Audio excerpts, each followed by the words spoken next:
آلاف من الحشود البشرية العاشقين لمولاتي زينب عليها السلام، والقادمين من مقام مولاتي السيدة رقية على طريق مطار دمشق الدولي.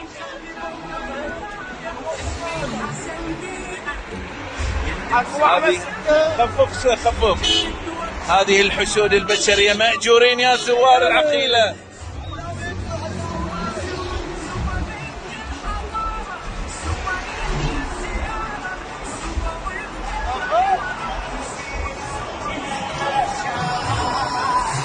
مناظر تقشعر لها الأبدان، هذا الولاء الحسيني والعشق الحسيني.